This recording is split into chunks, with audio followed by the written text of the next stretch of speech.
Good morning and welcome to webinar series number 3, Getting Ready for the Triennial Assessment. Today we will be sharing information with you on how to complete the Triennial Assessment. This is the third webinar in the series of webinars to assist you with the wellness policy. The webinars have been developed by the STAT team, which is the State Technical Assistance Team, consisting of Erica Ayers from South Carolina Department of Health and Environmental Control, Beth Berry, who is with the Alliance for a Healthier Generation, myself, Juanita Bowens, who is with the State Department of Education, and Courtney Hinch and Carolyn Lindstrom, both are with MUSC, Boeing Center for Children Wellness. As I mentioned previously, this is the third webinar in the series. Series 1 was Engaging Your Coordinating School Health Advisory Council, and that webinar can be found at the link highlighted on the screen. The second series, we talked about meeting the local wellness policies 10 required components, and that will be available on the South Carolina Department of Education's nutrition website. And today, they're preparing for the triennial assessment. That will be available as well. Oh, shoot. That won't show up for them, so I was trying to copy it. And as the presentation takes... We need to type this in. Okay. Now, talking about the triennial assessment, what you need to know, what, when, and who.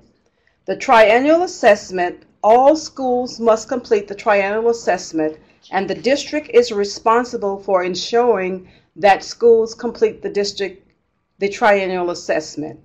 This is a very important date. It is due June 30th of 2020. And the format of the report is up to the local district's discretion. However, we have put together a tool to assist you with that format. Now, let's talk about the components of the triennial assessment. The triennial assessment report must describe to an extent how the wellness policy comply with local wellness policy, model local wellness policy, also how your local wellness policy aligns with model policies, and also a description of the progress toward attaining your wellness policy goals. And so, there are several tools available to assist with the compliance and how you've progressed. One tool in particular is the Alliance for a Healthier Generation tool. The Alliance has tools and resources to assist districts with assessing and implementing all components of the local wellness policy. Secondly, you have South Carolina Department of Education's Local Wellness Policy Annual Report, which can be found at the web link listed below. And many of you completed this, so you can use this tool to assist you with completing the triennial assessment. Another tool that's available is the Center for Disease Control School Health Index, and this is a self-assessment to help with planning, guide, and identifying strengths and weaknesses of your local wellness policy. Lastly, you can create your own tool. However, if you do create your tool, you need to make sure that it addresses all of the 10 required components, and you will have to submit that to us when we ask you how you assessed your local wellness policy. Okay, now, to see how your local wellness policy aligns with model wellness policy, there are also tools to assist you with that as well. There is the annual local wellness survey that the South Carolina Department Local Wellness Policy Checklist. And that is the checklist that we use on the second webinar. And that will be available at the website, State Department of Education website. Also, another tool, and many of you have used it, is the South Carolina School Board Association's Model Local Wellness Policy, which is also located on South Carolina Department of Education's website. And also the Alliance for Healthier Generations Model Local Wellness Policy, which was developed in conjunction with USDA. And so all of these tools are available to assist you with meeting that component of the triennial assessment that reports how your model policy aligns with, how your policy aligns with model policy. And so right now what I'm going to do is I am going to pull up that checklist so that you can see the components that will help you determine whether your policy aligns. So I'm going to stop sharing and pull that document up. So the screen will go blank momentarily, and then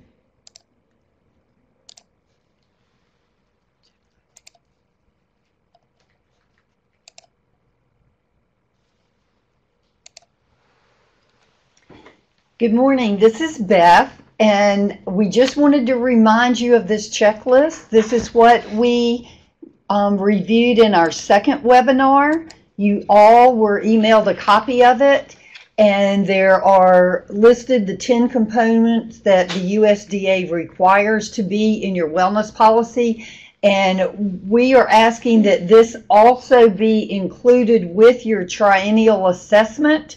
And as the directions state, you need to highlight on your district wellness policy where each of these components are addressed. And if it's not in the wellness policy, if it's in the administrative rule, regulation, or another policy document, include that document with the highlights.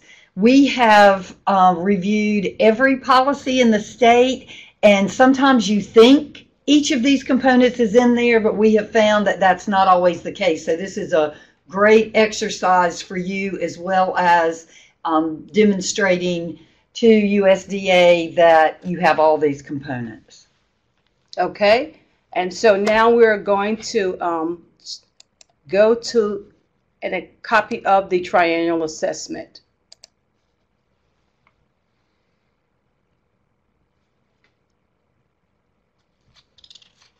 Are you going to the example? Sure.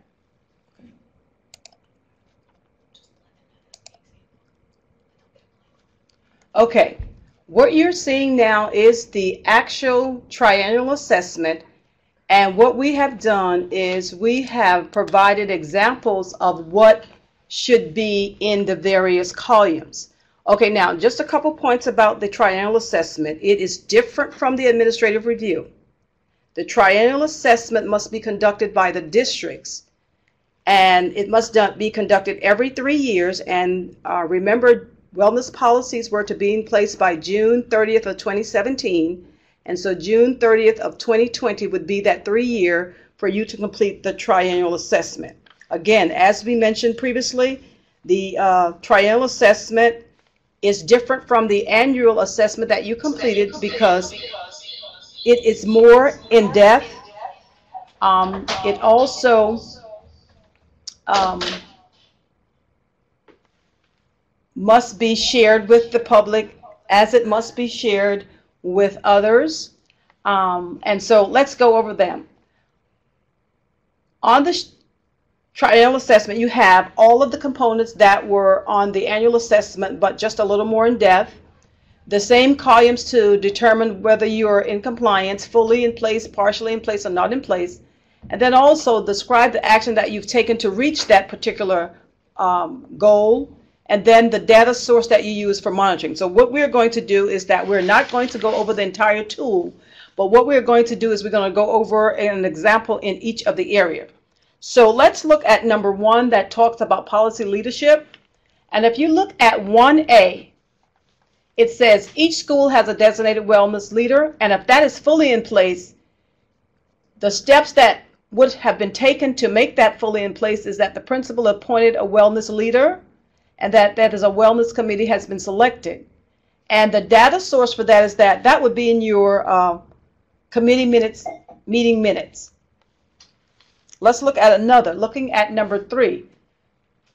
This asks about the members on your committee. Now, this is, we select partially in place as an example, and partially in place is because, yes, I have most of the members, but I don't have all of them. And so the steps that you should have taken to reach this is that recommendations have been made for those to serve on the committee, but however, we also ask for challenges. So one of the challenges could be on this particular area is that there's difficulty engaging appropriate community members. And where would your data source for this be? Your committee meeting roster, the minutes, invitation packets that you may have sent to individual, and then also your annual meeting minutes, as well as if you are completed the Alliance tool. The Healthy Alliance District Report has everything that you need on there.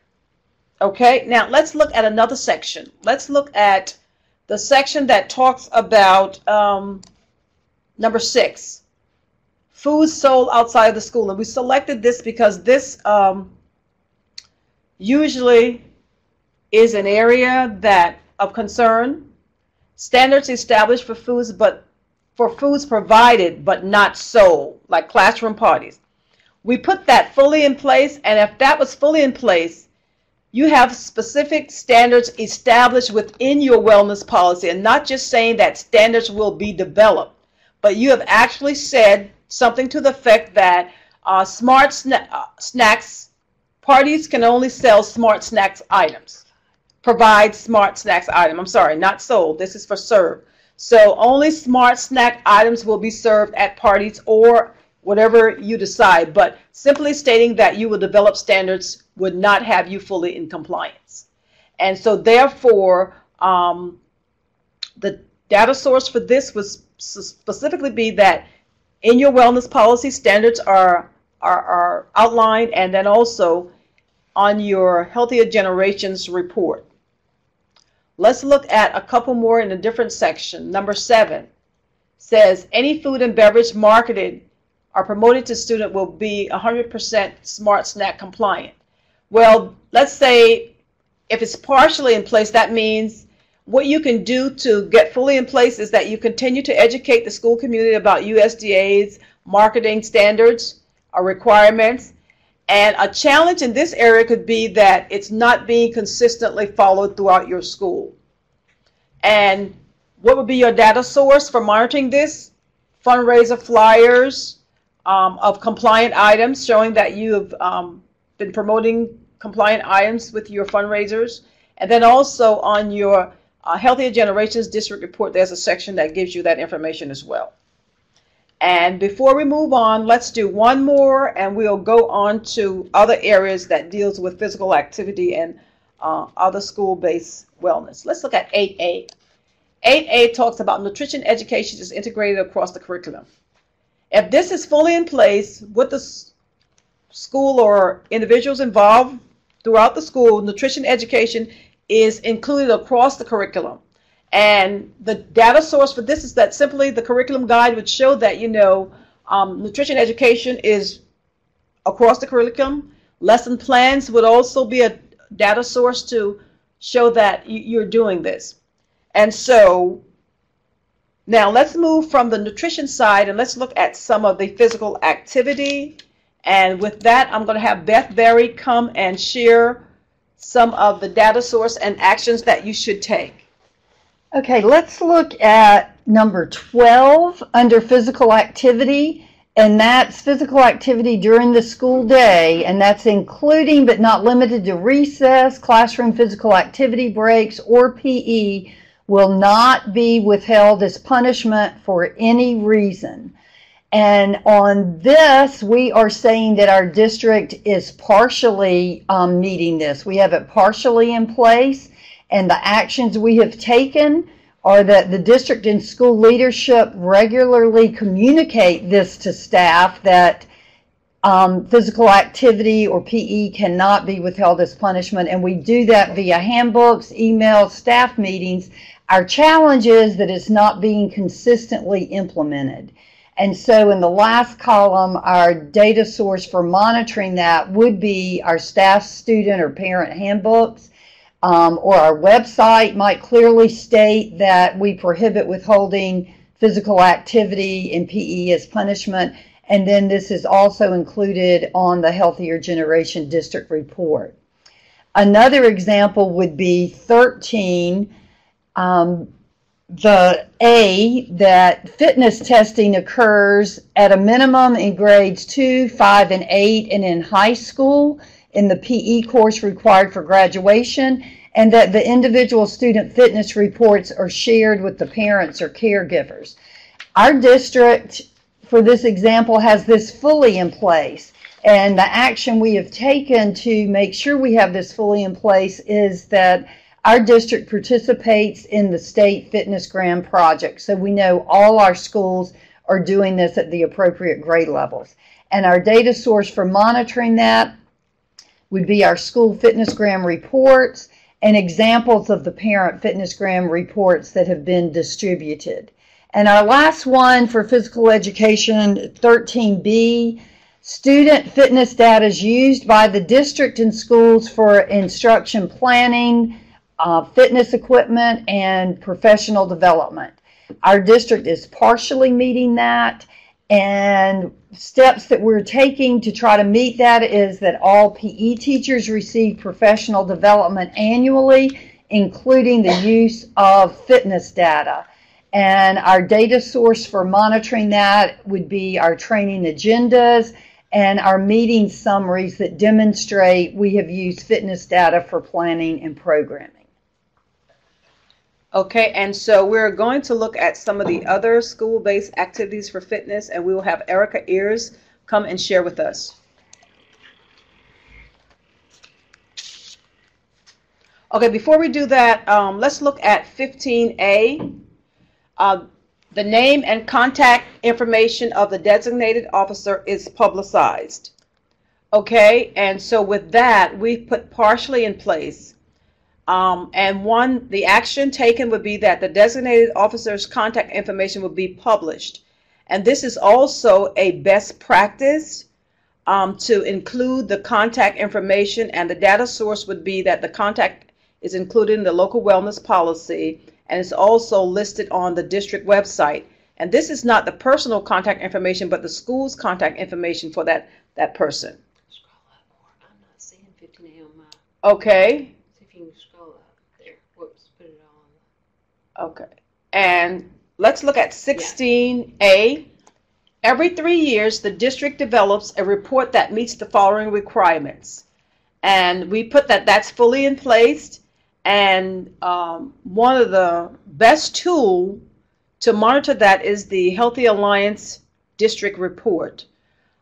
It will show all of the components of the triennial assessment that's needed, A, B, and C.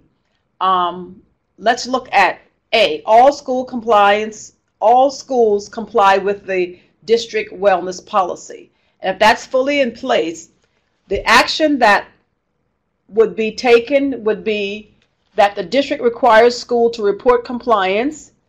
School wellness champions complete Alliance for a Healthier Generation assessment, and the data source for monitoring that would be the Healthy Alliance District Report, which you just request, and the Alliance would send that to you once you complete all of the required information. Simple, easy to get. I'm also going to go over B and C because these are required components. How the district policy compares with state and our federal model wellness policy. Previously, I mentioned the Alliance and USDA's model policy. And so one way action to take to make sure that you're meeting this is to complete that SCDE local wellness policy checklist. This is a wonderful activity to complete with your Coordinated School Health Advisory Council, or which may also be your Wellness Policy Committee. And the data source for that would simply, you have completed the checklist. And so with that said, now we're going to go to Erica to look at other sections of the wellness policy. All right, thank you, Juanita. So I get the privilege of talking about the end of our tool here, and like Juanita had mentioned before, this is very similar to, keep it right where it is right now, that's good. This is very similar to the annual progress report that y'all completed last year, but there is more detailed information included. So,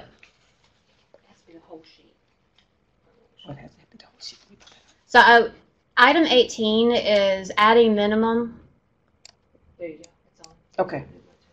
Item 18, add a minimum one goal of other school-based strategy for wellness. has to be included in your wellness policy. And so for our district, we put that this was fully in place, and the way that this was, the steps taken to do this was our school improvement councils at the school level, along with the school wellness leads, reviewed their own Alliance for a Healthier Generation assessment results, let's say at the beginning of the school year, and they used that to prioritize goals for their school of what they wanted to focus on. So then we could use the Healthier Generation District Report to show that they have done this.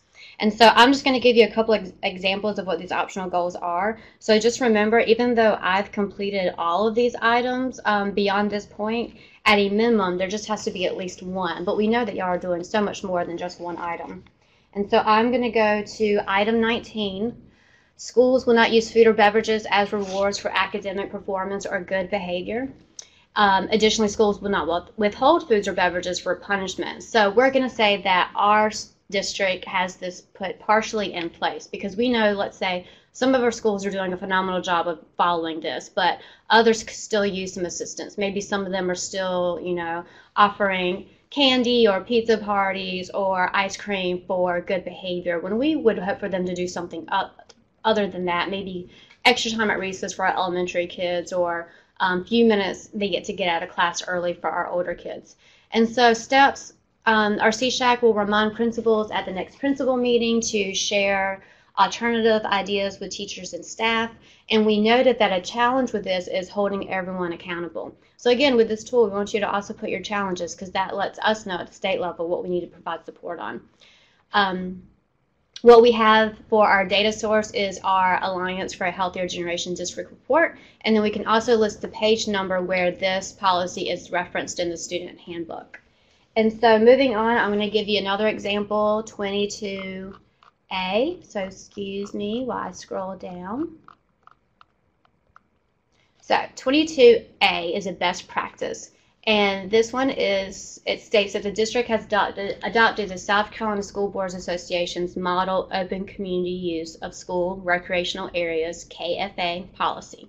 And so we are going to say that our district has adopted this policy, so we have this fully in place. But we note that this adoption did not occur until after some concerns regarding liability were alleviated. And that came from receiving training from DHEC experts in the region who are very well informed on this policy, and they just made us feel better and realized that we're still protected after and before the school day for the community to come use our outdoor facilities. So we have this policy in place, and then our data source is the actual policy itself, which we can provide a copy of if needed, and that it was adopted on this date. So moving along, at the very end, we offer y'all an opportunity, just like from the annual progress report, to put any other goals that your district and schools are working on that maybe we don't have listed.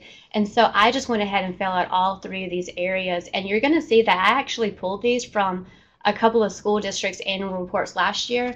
I have the one example from Lexington School District 1, and then I have a few examples from Cherokee County School District. So if you're on the webinar today, thank you so much for all the awesome work you're doing, and for letting us copy your work. We did reference you, so thank you again.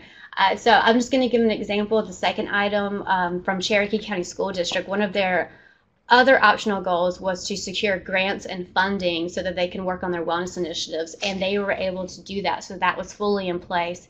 And their steps where they wrote the grants, they were awarded thanks to the efforts of their CSHAC members and the support of their administration, and their data source is the award agreements themselves. And again, you don't have to fill these out, but if you have other goals that your district and schools are working on that you want to mention, it's left blank. You're on that page. You got to put that page all the way down. Okay. Now you're on that page. We're looking at SCD. Now we're on it. Okay. So at the very bottom of that page, we have a blank space, success and updates from the past 3 years. This space is also going to be left blank for you.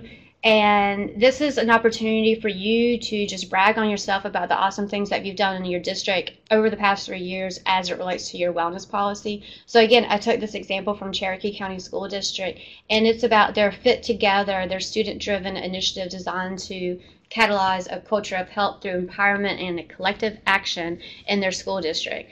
And so I copy and pasted that from the annual progress report from last year, and there's actually a link included that you will receive when you receive a copy of this tool to fill out yourself, that you can, the example of this tool that you can check out.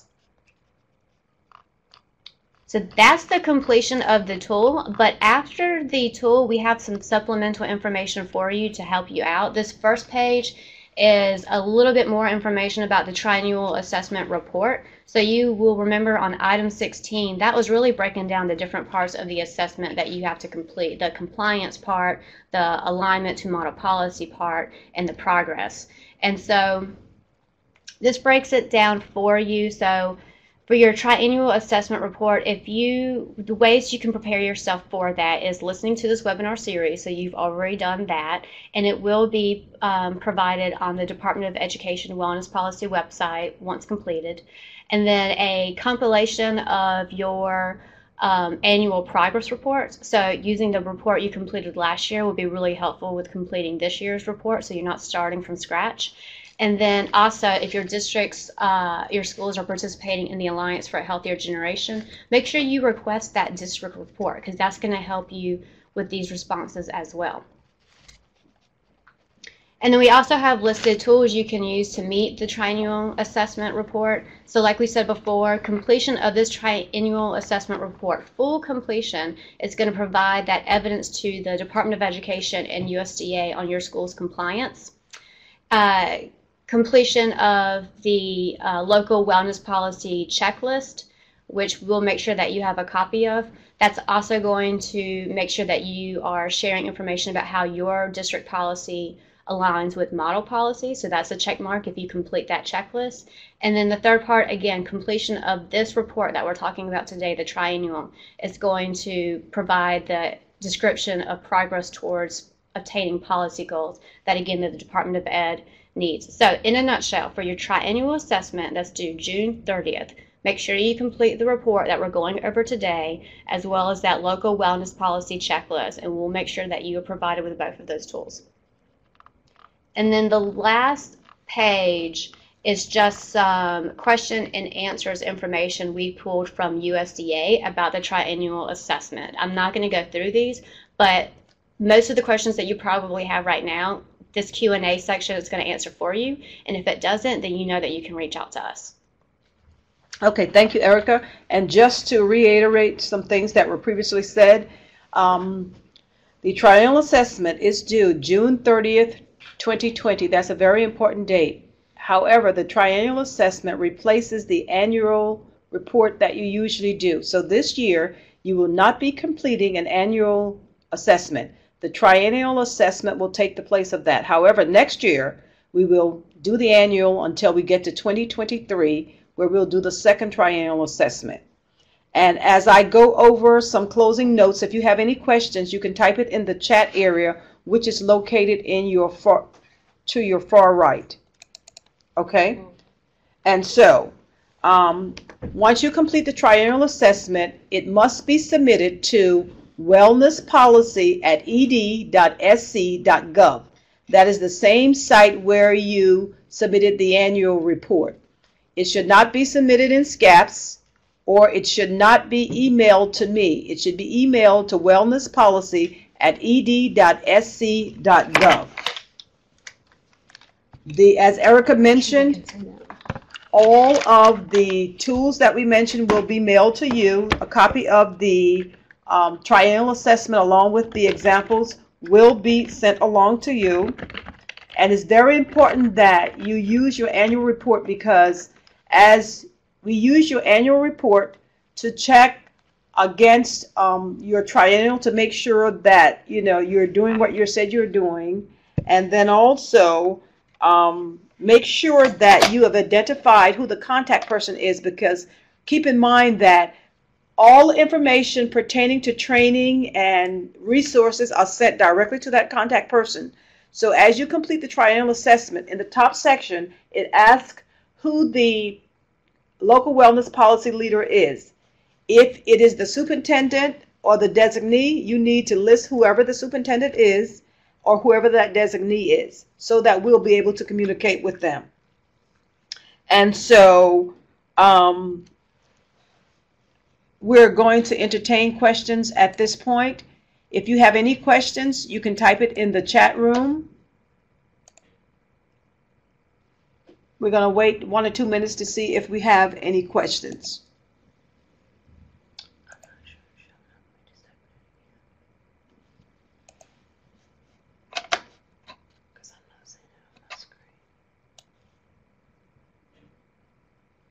Oh, you know what? You're sharing your.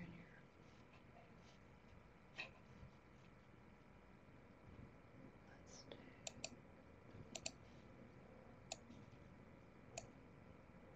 There we go. Okay, do we have any questions, Courtney?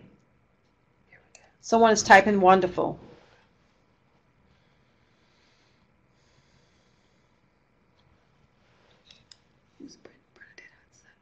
She raised her hand. I'm not sure. So here's a question. Can we allow her to speak? I like it one. Okay, here we go. Well, this webinar we posted. Will the webinar be posted for reference if we'd like to go back and listen? Yes, the webinar will be posted, but it will not be posted immediately. It should be available within 2 to 3 weeks. And then Shauna Cato, you want to say? Okay, Shauna has a question. And Shauna, would you like to, just 1 second, Shauna, we're trying to give you access to the mic. If you don't want to speak, you can type your question. Shauna Cato. She didn't have a mic. Shauna, could you type your question in the chat area, please?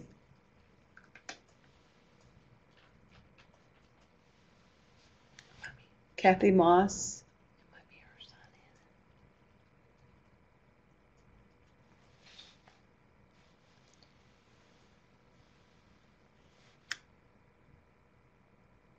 Kathy Moss, is there an email address for the stat that will reach all of you? wellnesspolicy@ed.sc.gov. And we're typing that wellnesspolicy@ed.sc.gov. Okay, Sean, I don't have a question. Okay. Are there any other questions?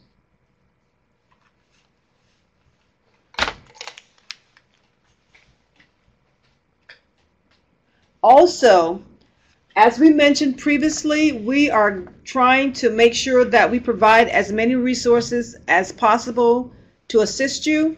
And so what we're also doing on February the 5th, and I will send this out in an email as well. On February the 5th, from 8:30 to 9, we're going to have a webinar by the that's being conducted by the Healthier Generation, the Alliance for a Healthier Generation. And it's going to walk you through the actual school and district assessment report and other available resources. So as we went through the presentation, we mentioned the Healthier Generations report multiple times. And so if you want to learn more about this report and how to complete it and get access to it, I invite you to join us on, February the 5th at 8:30 to learn more. As I mentioned previously, I will be sending out an email to remind you about the webinar, but I strongly encourage you to attend. If you participate in this webinar, you will have, in addition to what we share with you, you have additional resources to make sure that you're in compliance with USDA's triennial report requirement. You've got a question about the webinars, where they're posted. Do you want to say Okay, you'll send the links or? Yes. The question from Leon, can we access your previous local wellness policy webinars? Webinar 1 is currently available. We're working on webinar 2. And so when that is available, we will send it out to local wellness policy contacts, school food service directors, physical education contacts, as well as our nurses. And it will be posted on the website. And so that's why it's so important that we have the correct person who is responsible for wellness policy leadership, so we can share that information with them as well. Okay, I think someone else had a question.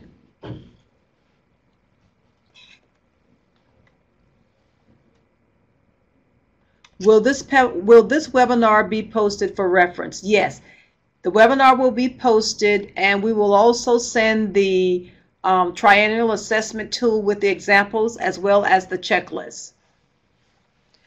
If the contact person has changed, do we email you? Please email wellnesspolicy@ed.sc.gov. Everything that deals with wellness policy should be sent to the wellness policy email address. That allows me to get to it as quickly as possible. When you send it to my other email, it's entwined with all the other emails, and I may not get to it in a timely manner. Okay. If the contact person has changed. Yes, if the contact person has changed, you're going to send that to wellnesspolicy@ed.sc. February 5th is doing the industry conference. What we will do is we will record that webinar. I don't know if we have the opportunity to change that webinar. February 5th? We can ask. If we can change that date, we will send information to you in reference to that. Okay? But we will try because we need you, as many of you, to be on that webinar as possible so that you can learn about the Alliance's district report, which will be a valuable tool to all of us.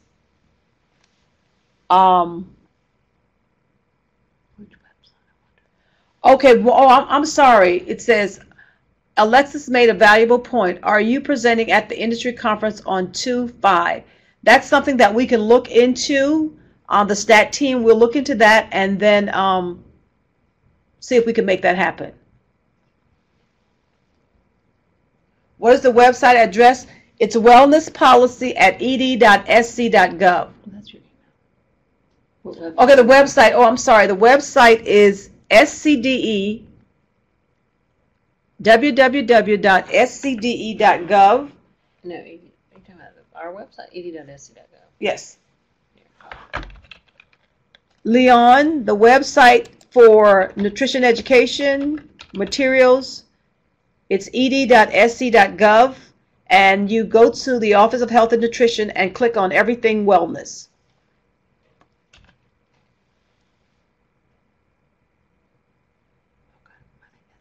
Okay, and I think we have 1 minute left for question. If there aren't any other questions, we are going to end the conference and get the materials to you. If you have any question pertaining to anything we talk about today, please send it to wellnesspolicy@ed.sc.gov, and we will respond in a timely manner. Thank you very much, and have a wonderful day.